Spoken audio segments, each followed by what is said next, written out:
আসসালামু আলাইকুম। এসএসসি 2025 সালের পরীক্ষার্থীরা, তোমরা কলেজে ইতিমধ্যে আবেদন করে ফেলেছো।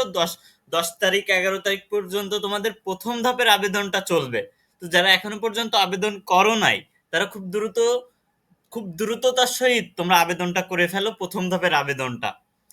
এখন কথা হচ্ছে, তোমরা আবেদন করেছো, এখন কথা তোমরা মাইগ্রেশন সম্পর্কে অনেকেরই ধারণা নেই। কলেজ মাইগ্রেশনটা আসলে কি, সেই বিষয় নিয়ে আমি আজকে কথা বলবো। দেখো, একাদশ শ্রেণী কলেজ ভর্তি মাইগ্রেশন 2025, এই বিষয়টা আসলে কি? 2025-26 শিক্ষাবর্ষে একাদশ শ্রেণী কলেজ ভর্তি প্রক্রিয়ায় প্রথম অথবা দ্বিতীয় মেধা তালিকায় সুযোগপ্রাপ্ত ছাত্রছাত্রীরা তাদের প্রাপ্ত কলেজ পছন্দ না হলে নির্দিষ্ট কলেজগুলোর জন্য তারা exiclassAdmission.gov.bd ওয়েবসাইটের মাধ্যমে, অনলাইনের মাধ্যমে আবেদন করতে পারবেন।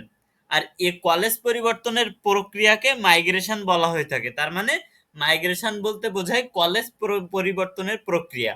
অর্থাৎ তুমি যে 8-10টা কলেজ চয়েস দিবা প্রথম ধাপে, এই কলেজগুলোর ভিতরে যদি তোমার যে কোনো একটা কলেজ আসে, কিন্তু তোমার ওইটা পছন্দ না হয়, তাহলে তোমার এই মাইগ্রেশনটা তুমি করে রাখতে পারো।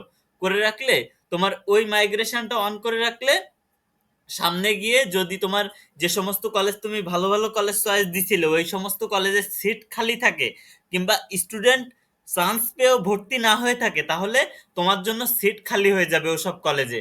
তখন তোমাকে ওইসব কলেজ থেকে ডেকে নিবে। এটাই হচ্ছে মাইগ্রেশন প্রক্রিয়া। তো মাইগ্রেশন প্রক্রিয়া বলতে বোঝায় পরিবর্তন। তার মানে তুমি যে কলেজে পড়তে চাচ্ছ, ওই কলেজে তোমাকে চান্স পেতে হলে তোমার এই মাইগ্রেশনটা অন করে রাখতে হবে। যদি তোমার যে কোনো একটা কলেজ, 8-10টা কলেজের চয়েস দেওয়ার ভিতরে যে কোনো একটা কলেজ আসলে তারপরে এই মাইগ্রেশনটা অন করতে হয়। এবং এই মাইগ্রেশনটা অন করলে তুমি যে ধরো 8 থেকে 10টা কলেজ চয়েস দিছো, এই কলেজগুলোর ভিতরে তোমার ধরো তুমি 1 নম্বরে কলেজ চয়েস দিছো, সব থেকে ভালো কলেজ, এইভাবে তুমি সাজিয়ে আসছো। এখন কথা হচ্ছে, তোমার 5 নম্বর কিংবা 7 নম্বর লাস্টের দিকের কলেজে তোমার সিটটা আসছে, তোমার চান্স হয়েছে কোথায়? লাস্টের দিকের কলেজে। তাহলে এই যে মাইগ্রেশনটা যদি তুমি অন করে রাখো, তাহলে তোমার কি হবে?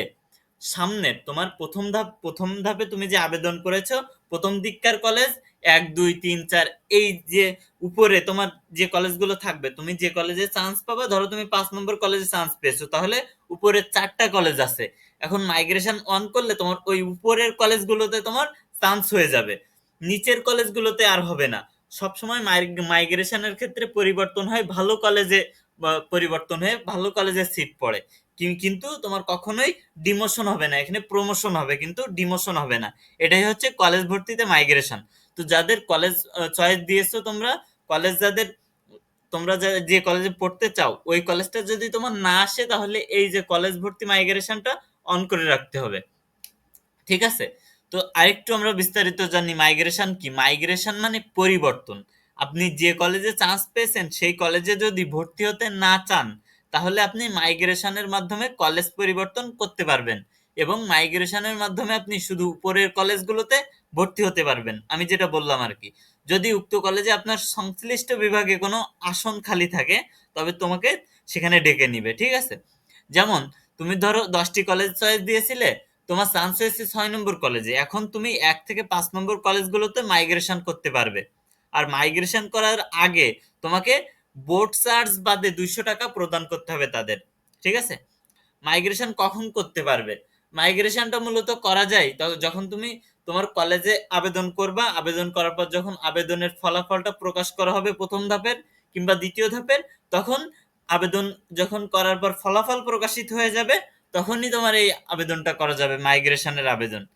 তাই বলা হয়েছে মাইগ্রেশন মূলত কোনো কলেজে চান্স পাওয়ার পর করতে হয়।